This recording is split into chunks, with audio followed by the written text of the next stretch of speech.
Welcome back to Fast Tracks Cars. I'm Kevin Matlow and I'm here with David, who has a beautiful blue 427 Cobra. David, welcome to my show. Thank you. Tell me a little bit about your car and what got you into this car. Okay, so this is a Factory 5 car, and it's a Mark II. Factory 5 builds various versions, and they slowly update them over time, and then after a while they decide there's going to be a massive change, and they create a new Mark. Right now they're on a Mark IV. Okay. This particular car, I built it in 2004. Been on the road 19 years. It's a lot of fun. It's a great little car. It's about 4,000 cars roughly when this car was kit was built, and right now they're out around 16,000 plus cars. Right. Compared to the originals, which were something over just over 1,000 original Cobras built. Right. Not a very big number. No. Yeah. So the replica market is way bigger. Yeah. It's so this particular car I built using a Mustang GT donor car. Okay. And the car I ended up getting back in 2001, 2002 roughly. It had under 8,000 kilometers on it. Wow. So most of the drivetrain, everything from the brakes, most of the suspension, the wiring, all of that is in this particular car. And it's been a great hobby. The neatest thing about it is, you know, the car itself is really, it's kind of a silly car. You know, there's no two ways about it. Yeah. But the cool people we've met through them has been amazing. When I got this kit, it arrived in a big crate. Yeah. And two guys I met through an online forum dropped by in January in the garage, uncrated it, got it all ready so I could start building it. Yeah. And to this day, the one guy, he's a physiotherapist, lives in Edmonton, still in contact with him. He's since built one. Okay. And we get together periodically. And the other guy's living in Kelowna. Okay, yeah. And he's since built one as well. And pretty neat group. Absolutely. Plus, there's a whole lot of others. There's must be something in the range of 30 plus of these cars in the Edmonton area. Wow. Quite the community. Yes. Yeah, which is nice. Which is, it's not all Factory 5 cars, but most of them are. Yeah. So with the community, obviously you've got resources for parts and service and information and repairs and just what the people have found in the past. You can actually maintain your car a little easier. Right. And the neat thing about these cars is that if I need brakes for this car, I go to Napa and say I need brakes for a 93 Mustang GT. Simple, easy to get, and very easy to work on. That's great. You know, and before I built it, I kind of toyed with, you know, doing an old muscle car, or the kind of money I had into this at that time in 2004. You could get a pretty nice muscle car, very nice Corvette, used 911, those kinds of things. Yeah. That when you run into trouble fixing them, it's expensive. That's when the costs jump. Yeah. Yeah. Whereas this car, I know who built it pretty well, so I can fix it. Absolutely, you bet. Let's look at the car piece by piece. You've done a lot of work, and it looks fantastic. Let's start with this choice of this particular car, because there's a few different body styles and models of Cobras. What made you choose this one? Well, at the time, Factory 5 really was only doing this one style, and they were relatively inexpensive to get the kit. Their philosophy was that you can build it any way you want. Yeah. And you can start out with relatively basic, which this car is, being a donor-built car. Yeah. And, you know, the cost was reasonable. It was still a fair bit, but it was reasonable. Yeah. And from there, you can upgrade. So if you wanted something different, you could do it. You know, like this car, I put the side pipes are coated with the ceramic, and there's a fair bit of chrome on it. Yeah. And then, you know, if you wanted, you could start with it just black and upgrade it as you go. Right. I started out with the standard Mustang engine with 225 horsepower, and it was entertaining. And then I blew a head gasket playing around on the racetrack. Okay, yeah. And that led to some aluminum heads, and that led to bigger intake and bigger injectors and things like that. So it's now about 300 horsepower. It just snowballs. Yeah. Absolutely. But I've never done any upgrades on the brakes. Mhm. It has power brakes from the Mustang, but it still has the 9-inch drums on the back. Oh, wow. But even on a racetrack, that was plenty. Yeah. You know. Well, the car's not very heavy. No. I scaled it. This car weighs 2,400 pounds wet with full gas, and Wow. there's a soft top in the trunk. That's nothing. So it's pretty light. Yeah, it is for sure. And because it's light, driving it, the reflexes are very quick. Like it's, the steering is fast, and you move the steering wheel, it moves. There's no rubber bushings or give in it like there are on a street car. It's not vague when you steer. If you go, your You're turn going. is going there. Yeah. Yeah. The engine you said was from the Mustang. Yep. And the suspension, I guess, so the suspension and the drivetrain and everything else is all from the Mustang as well. The lower A-arms in the front are from a Mustang, but it's got upper and lower A-arm front end. Okay. And the A-arms are fully adjustable, so you can adjust camber caster as well as the toe on the front end. And then the back end, it's a Mustang 8.8 axle. Okay. I put 327 gears in it instead of the stock 273s. Yep. And it's got a 3-bar link system, which is custom to this car, along with coilovers. So it has coilovers front and back. So they're adjustable. And they're fully adjustable to set the ride height Right. and for corner weighting and all of those things. What's the adjustment? The adjustment on, is it 3 inches, 4 inches total? The adjustment of the shocks? Yeah. You really you can set the ride height anywhere from sort of around 3 inches to maybe 4.5. Okay.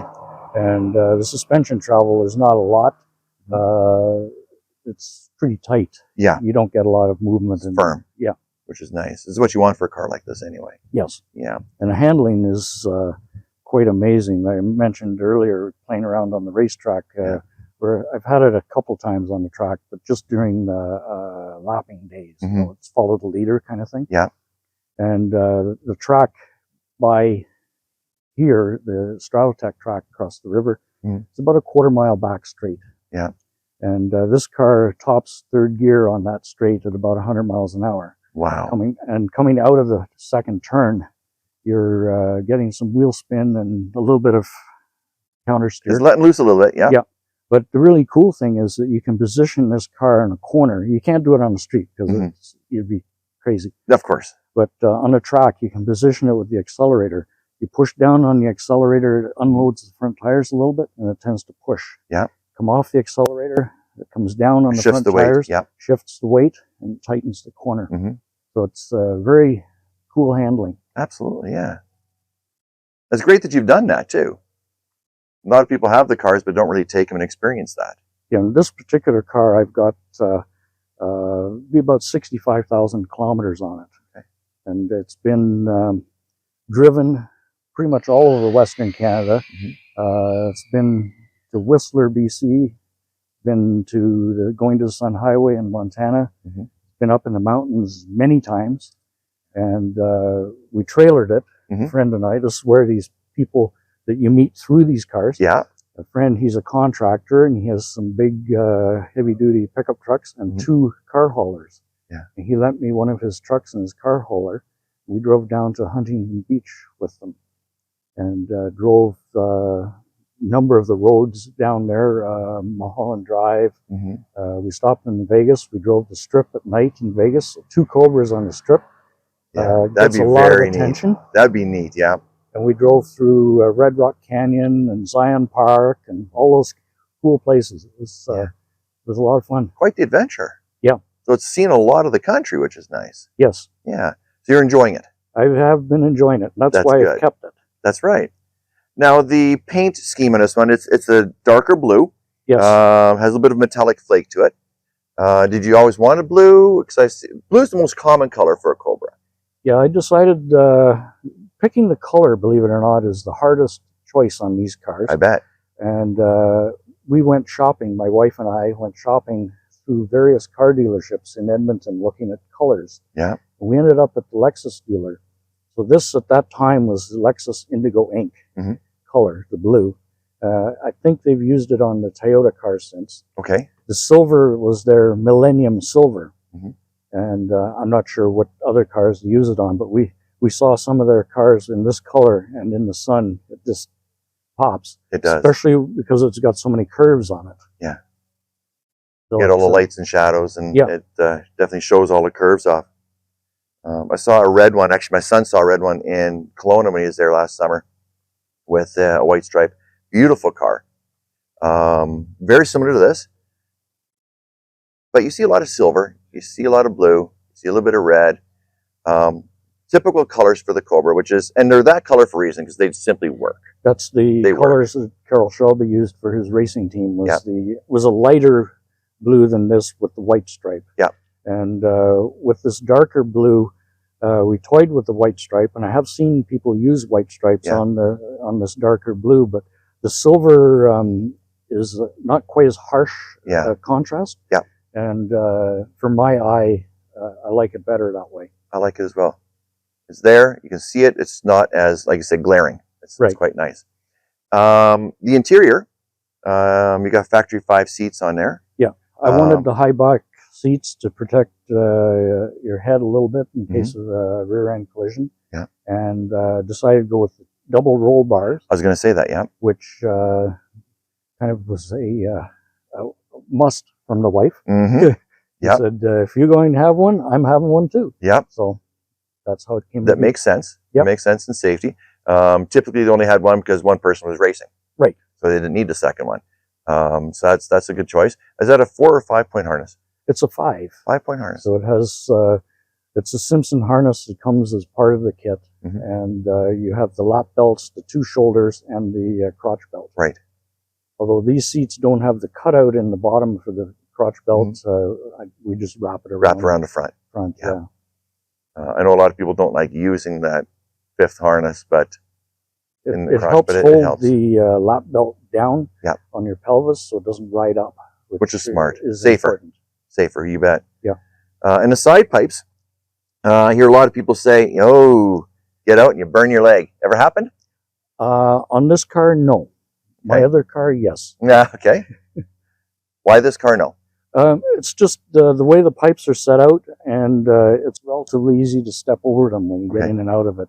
Yeah. Unless you have the roof on, getting in and out is very easy. Right.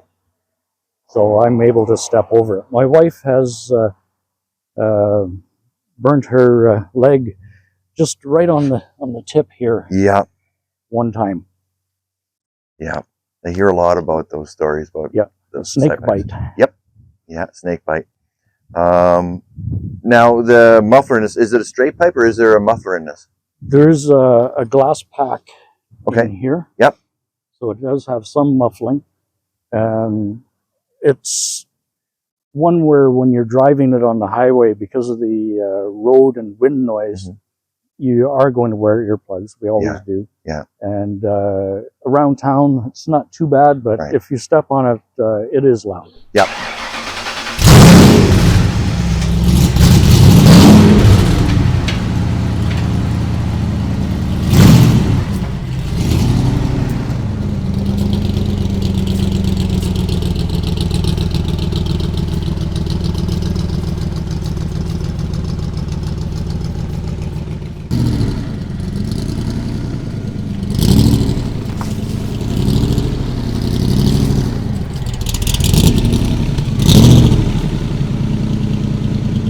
And it's a 5-speed. It's a 5-speed. Okay. It's the T5 out of the Mustang GT. Right. And it's got the stock gearing ratios in it. Right. And I have because the gear shift on this is quite a bit longer than the stock Mustang one, I have a Hurst short shifter on it. Okay. So yeah. it just click through. Just right in the gear. Yeah. So short shift. And the wheel rims. Now, what was your choice on these particular rims? At the time, I wanted the Mustangs. At that time, the Fox Mustangs have a 4-bolt wheel pattern. Mhm. I converted to 5 because I wanted this.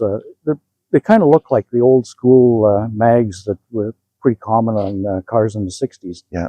And my budget didn't allow me to go with the Factory 5 Hallebrand style wheel. Right. So I went with these that are a lot less money. And the neat thing with this is you need a rotor, but you want a 5-bolt one. Right. You get a Lincoln Mark 7 rotor. Right. And it's identical to the Mustang one, except it's a 5-bolt pattern. Right. So okay. that's what I put in on this one. And it works beautifully. And they work perfect. Yep. Yeah. And in the back, to go to the 5-bolt, the Ford Racing had a kit that gave you the 5-bolt axles and the drums. Right. So you could convert the 4-bolt Mustang Fox body stuff to 5-bolt. So the back wheels are they're 17s. The backs are a 10.5 wide. The fronts are 9. Okay. With this particular car, the limit on the back is a 275 wide tire. I was just going to ask you. Yeah. Whereas the newer ones, the Mark 3s and 4s, they were designed to take a 315. So that was one of the modifications that they made as they went through the Marks, was people wanted bigger back tires. So they modified the body and the structure in the frame a little bit to allow for that. Well, 275 is no slouch. No. That's the same size tire I've got in the back of my 350. And I went from 245 to 275 because I didn't want to roll the fender. So that was the widest I can go, with still having the fenders factory. And that's a lot of rubber. Yeah. That's a lot of rubber. And 245 in the front? These are 255s. 255s in the front. Yeah. Which are definitely a nice wide tire. Yeah. So when you're driving down the road, example, when we went out to Whistler, we went from the east side through a little wet. We didn't go through Vancouver. And it's basically a paved logging road. And that road, the speed limit is 80 kilometers. And, you know, in typical British Columbia, whenever you get to a tight turn, there's a posting to reduce speed. Right. We were, a group of us, we were doing about 100 kilometers. And when you saw a sign that said 70, well, you just ignored that, went around it.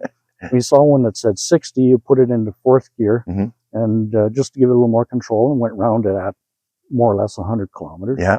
It's when you got to the ones that were a little slower, you know, when it said 30 or 20, you pay attention to those. Absolutely. They're going to be kind of cutting a little tighter. Yeah. But this car will sit on the road, and it's easy to drive at that speed. Sway bars? No. No? There's no sway bars on this. It's just, it's tight enough, and it really doesn't lean much. Right. You know, there's pictures of this car on the racetrack, you know, pretty much maximum cornering, which is around 1G lateral. And yeah, it's not heeling over like on the doorknobs or anything. Wow. So it's pretty stiff. That's fantastic. Yeah.